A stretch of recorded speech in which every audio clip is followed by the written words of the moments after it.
Shalom teman-teman semua.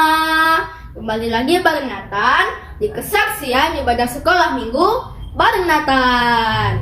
Nah teman-teman, untuk tema kita pada hari ini yaitu adalah kesempatan kedua.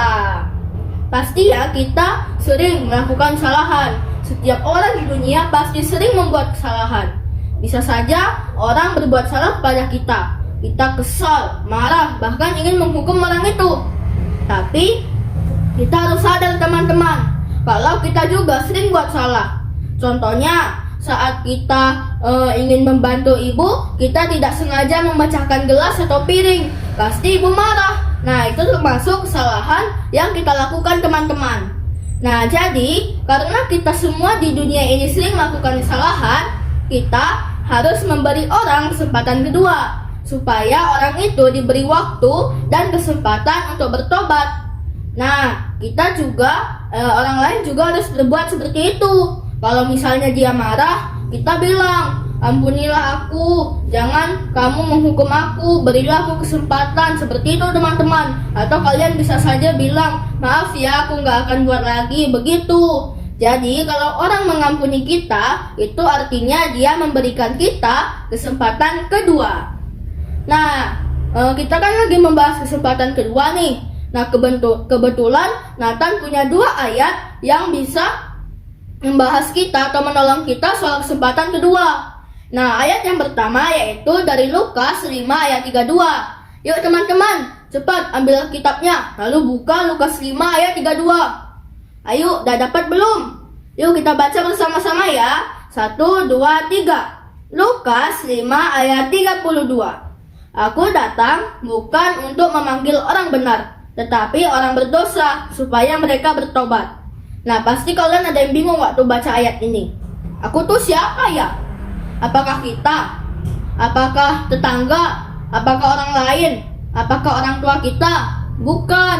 Aku yang dimaksud di sini adalah Tuhan Yesus.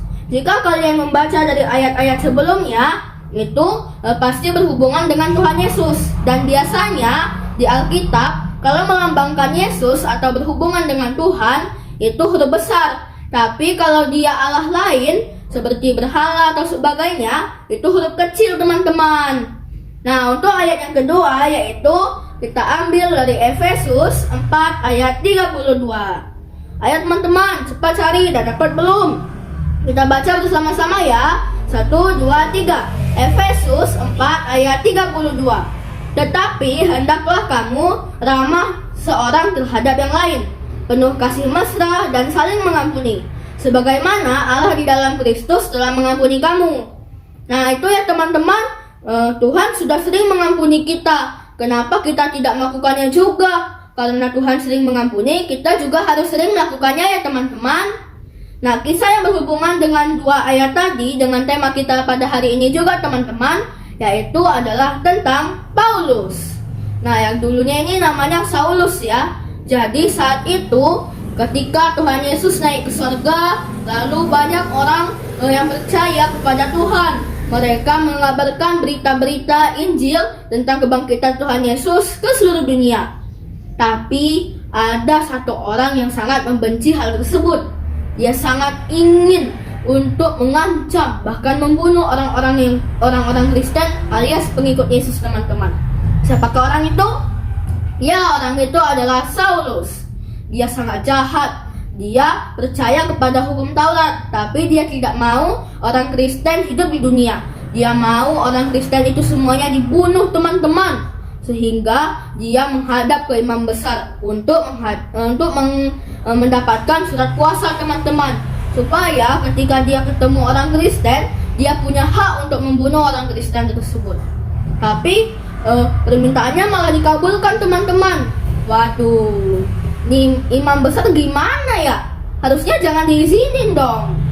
Tapi saat itu ternyata Saulus bilang kalau orang Kristen itu tidak taat dengan hukum Taurat. Mungkin karena hal itulah imam besarnya jadi marah. Jadi dia kasih deh itu surat kuasa.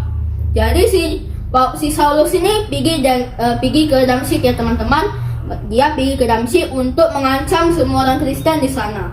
Tapi di tengah perjalanan Tuhan Yesus datang di hadapan si Saulus dalam bentuk cahaya yang sangat terang, teman-teman.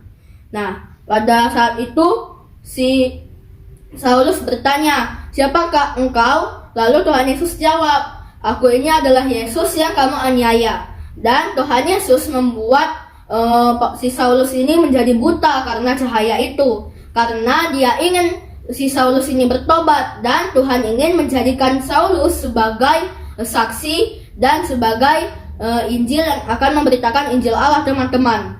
Jadi saat itu si Saulus buta selama 3 hari. Waduh, gimana tuh ya teman-teman? Coba deh kalian, buta selama 3 hari, gak bisa jalan, nanti kalau jalan ketubruk sana sini, gak bisa makan, ngeraba sendok aja gak bisa, ngambil makan aja takutnya salah ngambil, yang dimakan angin bukannya nasi ya kan. Jadinya si Saulus ini gak makan, gak minum, gak ngapa-ngapain, cuma duduk dan berdoa kepada Tuhan selama 3 hari. Nah, jadi selama 3 hari itu dia mendapatkan penglihatan bahwa ada seorang bernama Ananias yang akan memberkati si Saulus ini dan membuat matanya itu menjadi sehat, gak buta lagi. Dan pada saat dia berdoa, dia pun ketemu dengan Ananias, dan Ananias pun benar-benar menyembuhkan si Saulus itu, teman-teman. Lalu dibawalah si Saulus ke area baptisan dan membaptis si Saulus, sehingga namanya itu berubah menjadi Paulus. Bukan namanya saja berubah, dari karakteristiknya, perilakunya, dan cara hidup barunya, teman-teman. Yeay! Ternyata Tuhan masih sangat sayang ya kepada Saulus, walaupun si Saulus itu udah jahat banget, udah bunuh hampir semua umatnya. Untung saja ya teman-teman, kita nggak hidup di zaman si Paulus. Coba kalau kita hidup di zaman itu, pasti kita udah dikejar-kejar sama si Paulus, teman-teman. Nah, jadi pelajaran yang bisa kita ambil yaitu kita harus memberikan kesempatan kedua kepada setiap orang, apapun yang dia lakukan kepada kita, baik yang berakibat fatal ataupun tidak. Contohnya nih, ada teman kita yang jahil, dia nyembunyiin Tupperware kita yang barusan kita beli minggu lalu. Pasti kita itu kesel banget. Udahlah barangnya itu masih baru, pasti mama kita udah marah banget. Nah, terus itu teman kita itu berniat mau mengembalikan, tapi lupa. Atau dia mengembaliin tapi kitanya udah pulang. Nah, kita pasti kesel banget kan. Pas dia ngembaliin besoknya, kita pasti marah-marah panjang lebar. Tapi kita harus kasih dia kesempatan kedua, karena kan dia gak sengaja tuh lupa ngembaliin. Terus kita juga harus nasihatin, lain kali jangan jahil gitu, mamaku jadi marahin begini-gini. Begitu ya teman-teman, jangan sampai melakukan hal fisik seperti memukul atau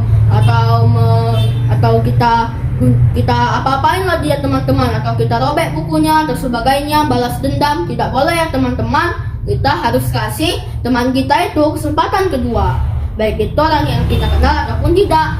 Oke teman-teman, sekian untuk kesaksian Superbook kita pada hari ini, teman-teman. Sampai jumpa minggu depan. God bless you. Dadah.